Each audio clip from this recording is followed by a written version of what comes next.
Hi guys, The Square on Air, Da Fook Boom just released the awaited episode 73 Part 1, and oh boy, this episode has a ton of lore behind it, and we got to see some of the agents past.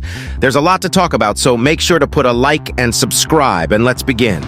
This episode starts in the POV of Camera Woman back in episode 70 when Plunger Cameraman died. We see Speaker Woman trying to revive Dark Speaker Man, and we know how the rest goes with TV Woman and Camera Woman. Let's get into the new stuff. After Plunger dies, the screen pauses and our camera starts to glitch out. And we see the scene from episode 57 where TV Woman saved the Plunger Cameraman. Then once again the screen glitches and we see the scene where Plunger Cameraman first met the Camera Woman, where she double thumbs him up. The scene once again changes where the Plunger Cameraman had a red tie, and this specific scene was back then where the Titan Speaker Man was infected. I'm not gonna lie, knowing that Plunger Cameraman was red back then really brings many thoughts to my mind.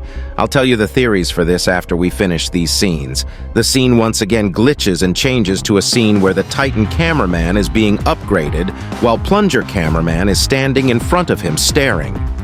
We also see some camera drones which also seem to be scanning the Titan Cameraman since they are making circles around the Titan.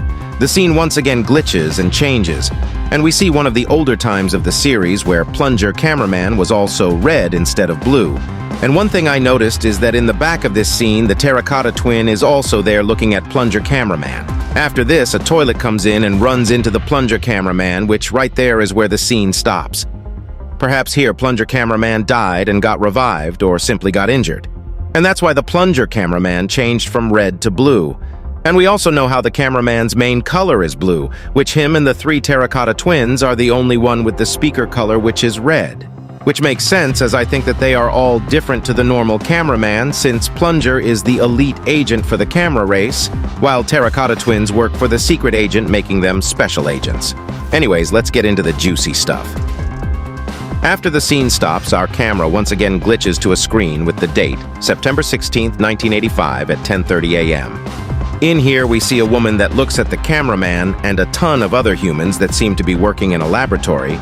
The woman goes up to a man who is working on a computer and says, "Dave, come back or back." I don't know exactly what she says. I for sure know that she says Dave, but the second word she says sounds like back. While the woman says this, she pulls out 2 thumbs up, just like Camera Woman, and the man replies with, "Nah, I'm good." After this, the woman says, "Okay," and goes back to work on her computer. Then, the man turns and pulls up a thumbs up, just like Plunger Cameraman used to do. One mystery is the fact that this man looks a lot like the secret agent, but their outfits are different. Which doesn't matter because remember, we are in 1985 in this scene. Also, we have to remember that these are Camera Women's old memories, which means that the woman in this scene is actually Camera Woman since she gave us 2 thumbs up, while the other must be the Plunger Cameraman since he gave us a thumbs up as well. We also see a man with a white suit, which I'm pretty sure he is the scientist cameraman. After this, we see a huge blue blast, which ends this scene completely. The first hidden secret we find in these past memories is the simp cameraman looking at a tablet with 2 other cameramen while also sitting on a toilet. I wonder what he was looking at, because TV Woman didn't exist until episodes 40 to 48, and the TV Man also didn't exist back then. And since Plunger Cameraman was blue during the TV race takeover, he wasn't looking at TV Woman, Camera Woman, and Speaker Woman because they all didn't exist during this time. Camera Woman could have existed since this scene we looked at was in 1985. This also means that the agents are all humans. Well, not anymore. You may be asking, if they were humans back then, why are they cameras as a body now? I'm thinking that they turned themselves into cameras that way they wouldn't be infected by the Skibidi virus. And also, if we go back to the scene with Plunger Cameraman, Simp Cameraman, and Terracotta Twin, we can also see the Mecha Scientist Cameraman in the background. Thus, since these are Camera Woman's memories, the POV most likely is the Camera Woman. Also, thanks to my friend Natty, these glitch screens have a huge meaning behind them. If you look at this image and close your eyes halfway, you can actually see this is one of the scenes from episode 8. This second one, do the same steps, close your eyes halfway, and you'll see this image with the 4-headed toilet from episode 24, which is the episode the speaker race was first introduced to us. Let's look at the third one. Do the same steps from the first and second image, And on the top right corner and left corner, you see two large speaker man. And I'm pretty sure this is from episode 26. I'm not sure if this image on screen is the exact scene, but it sure does look fairly similar. Moving on to the fourth glitch screen here, if you repeat the same steps from the other three, you can see the secret agent. And this is the scene from episode 67 part 4, where the secret agent told our POV to look to the left. Here are both images compared. Now you see it? Okay, there's a total of 5 images that have these hidden scenes, so let's move on to the 5th one. Here you can see the buzzsaw Skibidi mutant from episode 48, where TV Women's first appearance was. Here are both images compared. One theory I have come up with is, what if all of these characters that we see in these hidden images are coming back but upgraded in this episode? It could potentially be true, but we'll have to wait and see until the part 2 of this episode. Also, let's talk about the blue blast. Perhaps they were experimenting the blasters Titan cameraman had now, or they could have also been testing the core. We will know soon enough, and I'll make a separate video on theories, so let's continue this analysis. Okay, after all of those flashback scenes, we zoom out of a tablet with the serial number as Cameraman 69. We are in Camera Woman's POV, so Boom might have forgotten to put Camera Woman instead of Cameraman, which isn't confirmed whether he forgot or not, which I'll talk about this more deeper into the analysis. Anyways, after we put away our tablet, we look forward and see 2 other upgraded cameraman as well as the speaker man that helped our favorite terracotta twin back in the extra scenes for episode 70. Then, we take out our weapons about to jump off the plane and we see a camera copter also being shot and taken down. After this, we jump off the camera copter and we start to shoot some rockets that are aimed directly at the camera copter, saving it from crash. Then, we start going full speed towards the ground and land down while also kicking the large mutant toilet from the leak. Then, we shoot the mutant 2 times in both of his eyes, making him not able to see and attacking random spots. After, our POV takes out a plunger with spikes and starts hitting the mutant several times. And this is where I want to talk about the serial number. Could this actually be him? Is this plunger cameraman? Judging by later in the episode, I think that Dafuk Boom simply missed on that detail and forgot to make it camera woman instead of cameraman. But what about the plunger?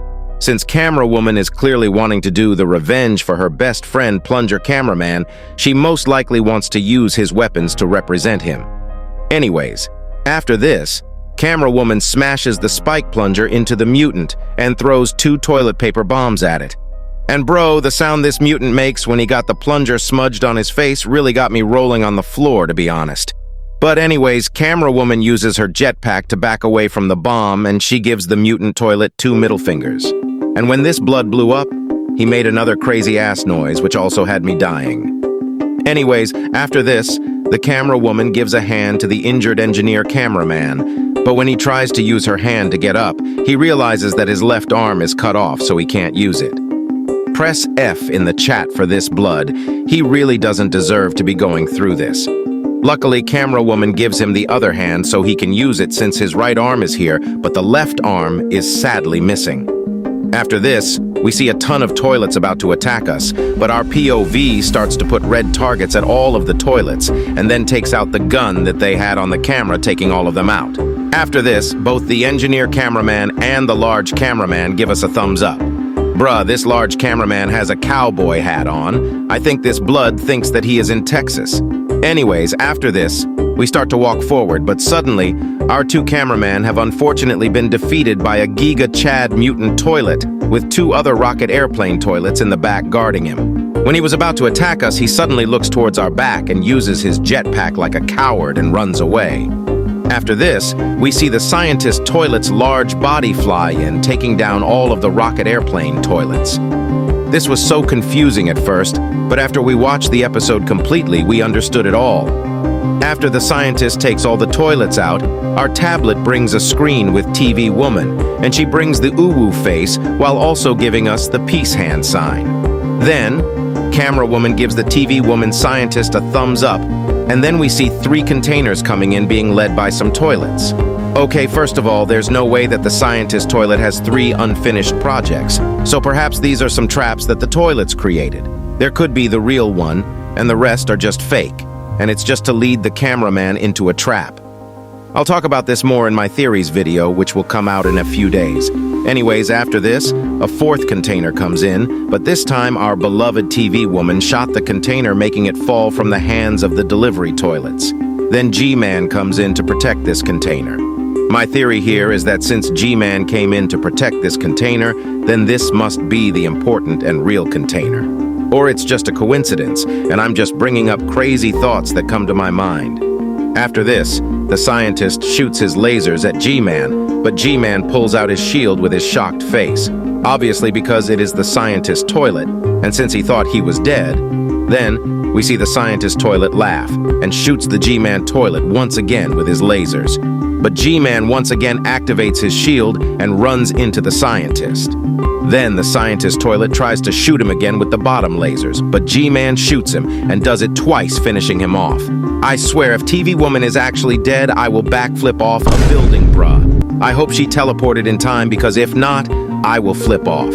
The two toilets again grab the container, but our camera woman shoots one of them right in the face. But when G-Man was about to shoot us, some blasts hit the containers and the toilets, taking them both down.